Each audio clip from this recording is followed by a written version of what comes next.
ചെമ്പനീർ പൂവിൻ്റെ ഏറ്റവും പുതിയ വിശേഷങ്ങളിലോട്ട് എല്ലാവർക്കും സ്വാഗതം. അങ്ങനെ നമ്മുടെ വർഷ ഗർഭിണിയായിരിക്കുവാണല്ലോ. വർഷക്കാണെങ്കിൽ പ്രസവിക്കാൻ പേടിയാണ്. അതുകൊണ്ട് തന്നെ വർഷ ആരോടും പറഞ്ഞിട്ടില്ല.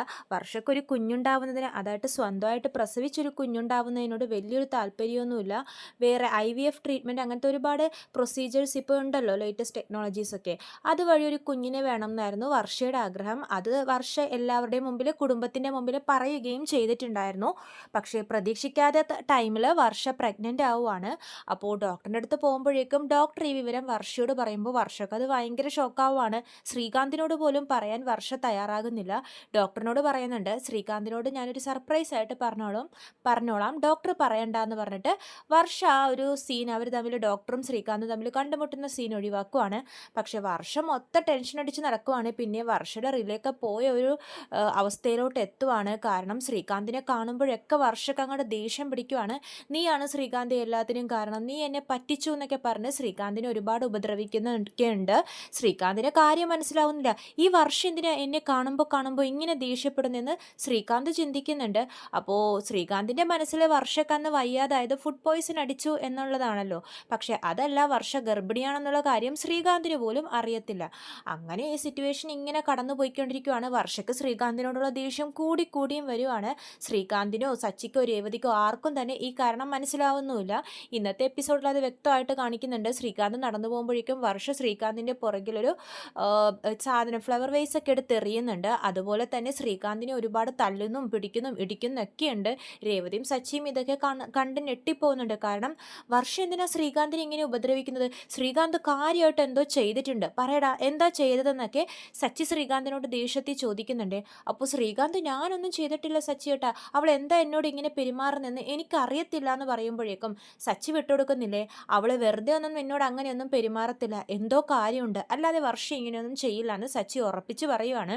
അപ്പോൾ ശ്രീകാന്ത് ആണെങ്കിൽ ആകെ ആശയക്കുഴപ്പത്തിലായിരിക്കുവാണ്. കാരണം എന്താണെന്നും അറിയില്ല. വർഷക്കാണെങ്കിൽ തന്നോടുള്ള ദേഷ്യം കൂടിയും വരുന്നുണ്ട്. രാത്രി ഒന്നും ഉറക്കമില്ലാതെ വർഷം ഇങ്ങനെ നടക്കുവാണ്. എനിക്ക് ഈ കുഞ്ഞിന് വേണ്ട, എനിക്ക് പ്രസവിക്കാൻ വയ്യ, എനിക്ക് വേദന സഹിക്കാൻ വയ്യ, അങ്ങനൊരു ചിന്ത മാത്രമാണ് വർഷയുടെ മനസ്സിൽ. ശ്രീകാന്തിനോട് അത് പറയുന്നു പോലുമില്ല. അങ്ങനെ ഇരിക്കുമ്പോഴേക്കും ഒരു ദിവസം വർഷ കണ്ട ഡോക്ടർ ശ്രീകാന്തിനെ വിളിക്കുവാണ്. ശ്രീകാന്തും ഈ ഡോക്ടറും നല്ല പരിചയക്കാരാണ്. അതുകൊണ്ടാണ് വർഷയെ ശ്രീകാന്ത് ആ ഹോസ്പിറ്റലിലോട്ട് തന്നെ, ആ ഡോക്ടറെ കാണിക്കാൻ വേണ്ടി തന്നെ കൊണ്ടുപോയത്, ഫുഡ് പോയ്സൺ ആണെന്നുള്ള പേരിൽ. അപ്പോൾ ആ ഡോക്ടറെ വിളിച്ച് ശ്രീകാന്തിനോട് ചോദിക്കുന്നുണ്ട്, എടാ ശ്രീകാന്ത്, എങ്ങനെയുണ്ട് നിൻ്റെ ഭാര്യയൊക്കെ എന്ന് ചോദിക്കുമ്പോഴേക്കും ശ്രീകാന്ത് പറയുന്നുണ്ട്, ഇപ്പോൾ കുഴപ്പമൊന്നുമില്ല, അതാ ഒരു പ്രാവശ്യം ഛർദ്ദിച്ചതേ ഉള്ളൂ, ഇപ്പോൾ ഓക്കെ ആയി എന്നൊക്കെ പറയുന്നുണ്ട്. അപ്പോൾ ഡോക്ടർ ചോദിക്കും, ഗൈനക്കിനെ കണ്ടായിരുന്നോ എന്ന് ചോദിക്കുമ്പോഴേക്കും ശ്രീകാന്ത് പറയുന്നുണ്ട്, ഗൈനക്കിനോ? അതിനൊന്നും ആവശ്യം വേണ്ടി വന്നില്ല, ഡോക്ടർ കൊടുത്ത ആ മരുന്ന് കഴിച്ചപ്പോൾ തന്നെ അവളുടെ അസുഖമൊക്കെ മാറിയെന്ന് പറയുവാണ്. അപ്പോൾ ഡോക്ടർക്ക് കാര്യമൊന്നും മനസ്സിലാവുന്നില്ലേ, ഈ ശ്രീകാന്ത് എന്താ ഇങ്ങനെയൊക്കെ പറയുന്നത്? അല്ലടാ ശ്രീകാന്തേ, ഞാൻ വർഷേനോട് ഗൈനക്കിനെ കണ്ടിട്ട് വേണം പോവാനെന്ന് പറഞ്ഞതായിരുന്നല്ലോ എന്ന് പറയുമ്പോഴേക്കും ശ്രീകാന്ത് ചോദിക്കുന്നുണ്ട്, ഗൈനക്കിനോ? അതെന്തിനാ ഗൈനക്കിനെ കാണുന്നത്? അവൾ എന്നോട് എന്നിട്ടൊന്നും പറഞ്ഞില്ലല്ലോ. അപ്പോൾ ഡോക്ടർ ചോദിക്കുന്നുണ്ട്, ഒന്നും പറഞ്ഞില്ലേ? ആ സന്തോഷ വാർത്ത നിന്നോട് പറഞ്ഞില്ലേ വർഷ ശ്രീകാന്ത് എന്ന് ചോദിക്കുമ്പോഴേക്കും ശ്രീകാന്ത് വീണ്ടും ചോദിക്കുന്നുണ്ട്, സന്തോഷ വാർത്തയോ? എന്ത് സന്തോഷ വാർത്ത? എടാ ശ്രീകാന്തേ, നീ ഒരു അച്ഛനാവാൻ പോകുന്നു എന്ന് പറയുവാണ്. അപ്പോഴേക്കും ഡോക്ടർ, ശ്രീകാന്തിന് അത് കേൾക്കുമ്പോഴേക്കും സന്തോഷം കൊണ്ട് നിൽക്കാൻ പറ്റുന്നില്ലേ. അപ്പോൾ ശ്രീകാന്ത് ഒന്നുകൂടെ ക്ലിയർ ആയിട്ട് ചോദിക്കുന്നുണ്ട്, ഡോക്ടർ എന്തായി പറയുന്നേ, ഞാൻ അച്ഛനാവാൻ പോകുന്നു എന്നോ? അപ്പോൾ ഡോക്ടർ പറയുന്നുണ്ട്, അതേന്നേ, ഞാൻ ആ വർഷയോട് അത് ക്ലിയർ ആയിട്ട് പറഞ്ഞതാണല്ലോ, വർഷ പ്രഗ്നൻ്റ് ആണെന്ന്. അപ്പോൾ നിന്നോട് പറയണ്ട, നിനക്കൊരു സർപ്രൈസ് ആയിട്ട് പറയാമെന്ന് വർഷ പ്ലാൻ ചെയ്ത് വെച്ചിരിക്കുമായിരുന്നു. അവൾ ആ സർപ്രൈസ് പൊട്ടിച്ചില്ലേ എന്നിട്ടെന്ന് ചോദിക്കുമ്പോഴേക്കും ശ്രീകാന്ത് പറയുന്നുണ്ട്, ഇല്ല ഡോക്ടർ, അവളെന്നോട് ഇതുവരെ ഒന്നും പറഞ്ഞിട്ടില്ല, എനിക്ക് സന്തോഷം കൊണ്ട് നിൽക്കാൻ പറ്റുന്നില്ല എന്ന് പറയുമ്പോഴേക്കും ഡോക്ടർ പറയുന്നുണ്ട്, എടാ ശ്രീകാന്തേ, ഞാനിത് നിന്നോട് പറഞ്ഞു എന്നൊന്നും പറയല്ലേ, വർഷയുടെ സർപ്രൈസ് പ്ലാന് പൊളിഞ്ഞു പോവും, പിന്നെ എന്നോട് ദേഷ്യമായിരിക്കും, നീ അവളോട് പറഞ്ഞേക്കല്ലേ ഞാൻ ഈ പറഞ്ഞ കാര്യമൊന്നും. പിന്നെ എത്രയും വേഗം വർഷ എന്നോട് ഗൈനക്കിനെ കാണാൻ പറയണം. ഈ ഹോസ്പിറ്റലിൽ എന്തായാലും അവൾ ചെക്കപ്പിനൊന്നും വന്നിട്ടില്ല, അതുകൊണ്ടാണ് ഞാൻ നിന്നെ വിളിച്ചത്, വിശേഷം അറിയാൻ വേണ്ടിയിട്ടെന്നൊക്കെ പറയുന്നുണ്ട്. അപ്പോൾ ശ്രീകാന്ത് പറയുന്നുണ്ട്, ഡോക്ടർ ടെൻഷൻ ആവണ്ട, ഞാൻ അവളോട് പറയത്തൊന്നുമില്ല, ഡോക്ടർ എന്നോട് ഈ വിവരം അറിയിച്ചു തന്നൊക്കെ നമ്മുടെ ശ്രീകാന്ത് പറയുവാണ്. എന്നിട്ട് കോള് കട്ട് ചെയ്യുവാണേ. ശ്രീകാന്ത് ആണെങ്കിൽ ഭയങ്കര സന്തോഷമാണ്. ശ്രീകാന്തിന്റെ മുഖത്തും ഭാവത്തിലും എല്ലാത്തിലും അത് അറിയുന്നുണ്ട്. ആ സമയത്ത് വർഷ ഉണ്ടാവില്ലേ വീട്ടിൽ. വർഷ ഡബ്ബിങ്ങിന് വേണ്ടിയിട്ട് സ്റ്റുഡിയോയിൽ പോയിരിക്കുമായിരിക്കും. ശ്രീകാന്തിന്റെ ഈ അമിത സന്തോഷവും നിലത്ത് നിൽക്കാത്ത ആ വെപ്രാളമൊക്കെ കാണുമ്പോഴേക്കും വീട്ടിലുള്ള എല്ലാവരും ശ്രദ്ധിക്കുന്നുണ്ട്. എല്ലാവരും വന്ന് ചോദിക്കുന്നുണ്ട്, എടാ ശ്രീകാന്തേ, നിനക്കിതെന്ത് പറ്റി? നിന്റെ മുഖത്തൊക്കെ ആകെ ഒരു ഭാവമാറ്റം, നല്ല സന്തോഷത്തിലാണല്ലോ, എന്താ കാര്യം എന്നൊക്കെ സച്ചി ചോദിക്കുന്നുണ്ട്. അപ്പോഴേക്കും ശ്രീകാന്ത്, അത് പിന്നെ ചേട്ടാ ചേട്ടാ ഞാനൊരു അച്ഛനാവാൻ പോകുന്നു എന്ന് പറയുവാണ്. അപ്പോഴേക്കും സച്ചിക്കും രേവതിക്കും ഭയങ്കര സന്തോഷമാണ്. എന്തര ശ്രീകാന്ത് നീ പറയുന്നേ, നീ അച്ഛനാവാൻ പോവാണെന്നോ? അപ്പോൾ വർഷ പ്രഗ്നൻ്റ് ആണോ എന്ന് രേവതി ചോദിക്കുന്നുണ്ട്. അപ്പോഴേക്കും ശ്രീകാന്ത് പറയുന്നുണ്ട്, അതേ രേവതി ചേച്ചി. അപ്പോൾ ഇവർ രണ്ടുപേരും എല്ലാവർക്കും സന്തോഷമാവാണ്. നമ്മുടെ ചന്ദ്രക്കും ശ്രുതിക്കും ഒഴികെ അവർക്ക് നല്ല ടെൻഷനുണ്ട്. കാരണം ആദ്യം പ്രഗ്നൻ്റ് ആവുന്നത് ശ്രുതി ആവണം എന്ന് ചന്ദ്രക്കും ശ്രുതിക്കും നല്ല നിർബന്ധം ഉണ്ടായിരുന്നു. ഇപ്പോൾ ആ പ്രശ്നങ്ങൾ കാരണം ശ്രുതി മാറി നിൽക്കുവാണ്. എന്നിരുന്നാൽ പോലും ആദ്യത്തെ കുട്ടി ശ്രുതിയുടേതാവണമെന്ന് ചന്ദ്രക്ക് നിർബന്ധമായിരുന്നു. കാരണം അപ്പോഴേ അച്ചമ്മയുടെ സ്വത്തുക്കളൊക്കെ ആ കുട്ടിക്ക് വന്ന് ചേരുള്ളൂ. അച്ചമ്മ അത് നേരത്തെ പറഞ്ഞിട്ടുള്ള കാര്യമാണ്. ഈ കുടുംബത്തിൽ ജനിക്കുന്ന ആദ്യത്തെ കുട്ടിക്ക് ഞാനൊരു വിശിഷ്ട സമ്മാനം തരുന്നുണ്ടെന്നൊക്കെ. അപ്പോൾ അതെങ്ങനെയെങ്കിലും അടിച്ചു മാറ്റാനായിരുന്നു നമ്മുടെ ശ്രുതിയുടെയും ചന്ദ്രൻ്റെയും പ്ലാന്. അതൊക്കെ പാളിപ്പോയതിൻ്റെ ഒരു സങ്കടം അവരുടെ മനസ്സിലുണ്ട്. എന്നിരുന്നാൽ പോലും കുടുംബത്തിൽ ഒരു കുഞ്ഞ് വരുന്നതിൻ്റെ സന്തോഷം, ചെറിയൊരു സന്തോഷം ചന്ദ്രയ്ക്കുണ്ട്. അങ്ങനെ എല്ലാവരും നല്ല സന്തോഷത്തിൽ നിൽക്കുവാണ്. അപ്പോൾ രേവതി ചോദിക്കുന്നുണ്ട്, വർഷ ഏതായാലും ആള് കൊള്ളാം, അവൾ എന്നോട് ഇക്കാര്യം പറഞ്ഞു പോലും ഇല്ലല്ലോ എന്ന് പറയുമ്പോഴേക്കും ശ്രീകാന്ത് പറയുന്നുണ്ട്, രേവതി ചേച്ചി അവൾ എന്നോട് പോലും ഈ കാര്യം പറഞ്ഞിട്ടില്ല. എനിക്കൊരു സർപ്രൈസ് തരാൻ വേണ്ടി അവൾ എന്നോട് പറയാതിരിക്കുമായിരുന്നു എന്നാ ഡോക്ടർ പറഞ്ഞെന്നൊക്കെ പറയുന്നുണ്ട്. അപ്പോൾ സച്ചി രേവതിയും പറയുന്നുണ്ട്, ഹാ അത് കൊള്ളാലോ, സർപ്രൈസോ, എന്നാൽ അവൾ ഇങ്ങോട്ടേക്ക് വരട്ടെ, അവൾക്ക് നമ്മളൊരു സർപ്രൈസ് കൊടുക്കും എന്നൊക്കെ പറയുവാണേ. അങ്ങനെ കുടുംബാംഗങ്ങൾ മൊത്തം സന്തോഷത്തിലാണ്. രവീന്ദ്രനും നല്ല സന്തോഷത്തിലാണ് കുടുംബത്തിലൊരു കുഞ്ഞു പിറക്കാൻ പോകുന്നതിൻ്റെ. അങ്ങനെ രാത്രി ആകുമ്പോഴേക്കും നമ്മുടെ വർഷ സ്റ്റുഡിയോയിൽ നിന്നും വരുവാണ് ഡബ്ബിംഗ് ഒക്കെ കഴിഞ്ഞിട്ട്. അപ്പോൾ ചന്ദ്രോദയത്തിൽ മൊത്തം ഇരുട്ടായിരിക്കുവേ. വർഷയ്ക്ക് കാര്യം മനസ്സിലാവുന്നില്ല. വാതിൽ തുറന്നു കിടക്കുന്നുണ്ട്, അകത്താണെങ്കിൽ മൊത്തം ഇരുട്ട്. അപ്പോൾ വർഷ ചിന്തിക്കുന്നുണ്ട്, ഇതെന്താ ഇവിടെ മൊത്തം ഇരുട്ട്, കറണ്ട് ഇല്ലേ, ആരുടെയും ഒച്ചയും മനക്കവും ഒന്നും കേൾക്കുന്നില്ലല്ലോ, എന്തോ പറ്റിയെന്നൊക്കെ ആലോചിച്ചിട്ട് വർഷ ഭയങ്കര ടെൻഷനിൽ അകത്ത് കയറുമ്പോഴേക്കും സച്ചിയും രേവതിയും കൂടി ലൈറ്റൊക്കെ ഒറ്റയിടലിട്ടിട്ട് കൺഗ്രാജുലേഷൻ വർഷ എന്ന് പറഞ്ഞിട്ട് ഭയങ്കരമായിട്ട് ബഹളം വയ്ക്കുവാണെങ്കിൽ ഭയങ്കര ഒരു സെലിബ്രേഷൻ നടക്കുവാണ് അവിടെ. അപ്പോഴേക്കും വർഷക്ക് കാര്യം മനസ്സിലാവാതെ ഇങ്ങനെ ഷോക്കായിട്ട് നിൽക്കുവാണ്. ശ്രീകാന്ത് ഓടി വന്ന് വർഷ എടുത്ത് കറക്കുന്നൊക്കെയുണ്ട്. അപ്പോൾ വർഷ പറയും, എന്താ ശ്രീകാന്ത് ഇത്, താഴെ നിർത്തുന്ന് പറയുവാണ്. അപ്പോൾ രേവതി പറയുന്നുണ്ട്, താഴെ നിർത്താനോ, ഇനി നിന്നെ ഞങ്ങൾ താഴെ ഒന്നും നിർത്താൻ പോകുന്നില്ല, തലയിൽ കയറ്റി വെച്ചാൽ നടക്കാൻ പോകുന്നതെന്നൊക്കെ പറയുമ്പോഴേക്കും വർഷക്കാകെ ടെൻഷൻ കയറുവാണ്. വർഷ അപ്പം ഇങ്ങനെ എല്ലാവരെയും അന്തം വിട്ടിങ്ങനെ നോക്കി നിൽക്കുവാണ്.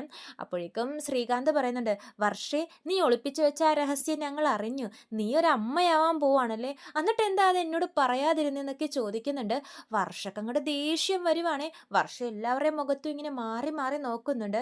അപ്പോൾ എന്നിട്ട് പറയുന്നുണ്ട്, ശ്രീകാന്ത് നീ ഒന്ന് ഇങ്ങോട്ടേക്ക് വന്നേന്ന് പറഞ്ഞ് ശ്രീകാന്തിനെ വിളിച്ച് മുറിയിൽ പോകാൻ പോകുമ്പോഴേക്കും രേവതി പറയുന്നുണ്ട്, മുറിയിലോട്ട് എങ്ങോട്ട് പോകുന്നു, ആദ്യം ഇവിടെ നിൽക്ക്, ഞങ്ങൾക്ക് നിന്നെ സ്നേഹം കൊണ്ട് മൂടാനുണ്ട് എന്നൊക്കെ പറഞ്ഞിട്ട് ഭയങ്കര സന്തോഷത്തിലാണ്. കേക്കൊക്കെ മേടിച്ച് കട്ട് ചെയ്യാനുള്ള തയ്യാറെടുപ്പിലാണ് ചന്ദ്രോദയത്തിലെ അംഗങ്ങളൊക്കെ.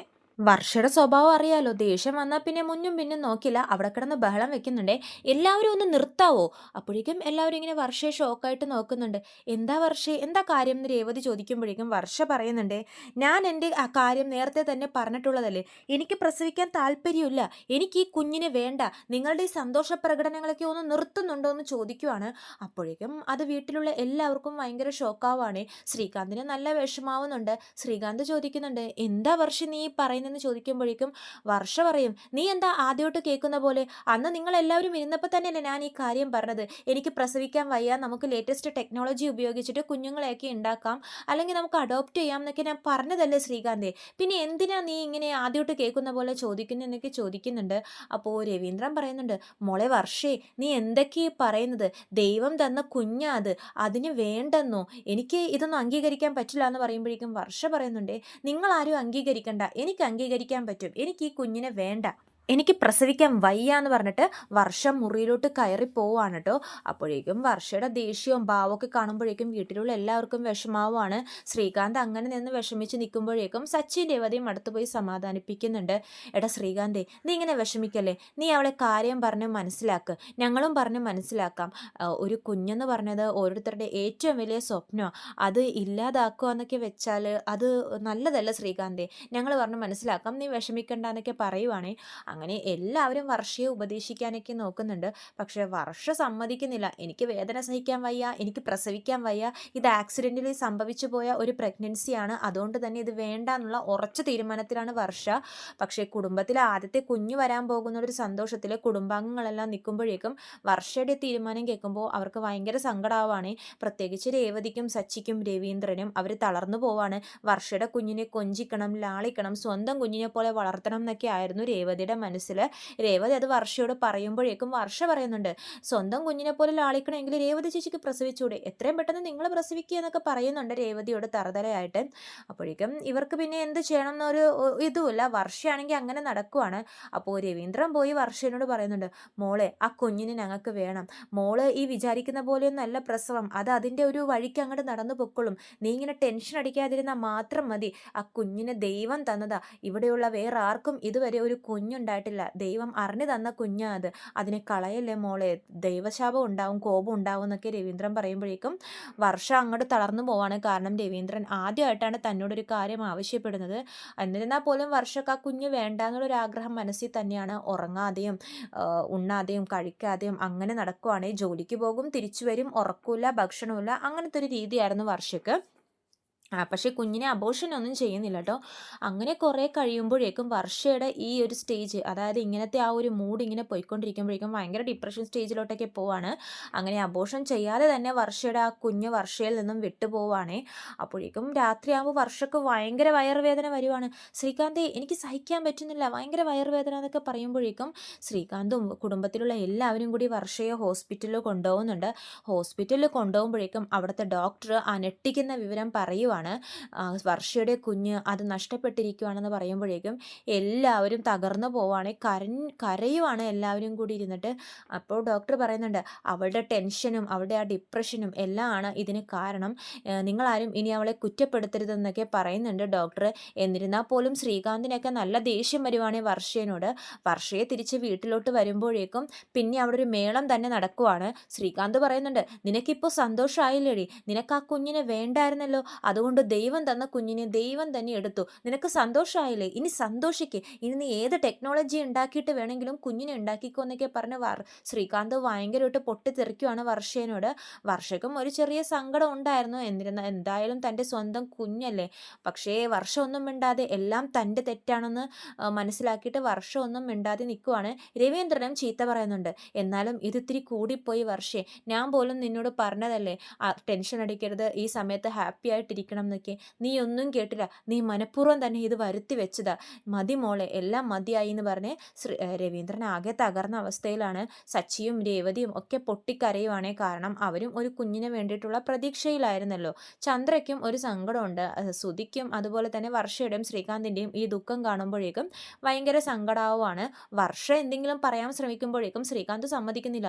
ഇനി നീ ഒന്നും മിണ്ടണ്ട, നീ എന്നോട് മിണ്ടിപ്പോകരുത്, ഇന്നില്ലാതായത് നമ്മുടെ കുഞ്ഞാ വർഷേ, എൻ്റെ കുഞ്ഞ്, നിനക്കത് നീ ഒരു കുഞ്ഞായിട്ട് കണ്ടിട്ടില്ലായിരിക്കും, പക്ഷെ ഞാൻ ഒരുപാട് സ്വപ്നങ്ങൾ കണ്ടു, എൻ്റെ കുഞ്ഞിനെയാണ് നീ ഇല്ലാതാക്കിയതെന്നൊക്കെ പറഞ്ഞിട്ട് ശ്രീകാന്ത് ഭയങ്കരമായിട്ട് ബഹളം വെച്ച് പൊട്ടിക്കരയുവാണ്.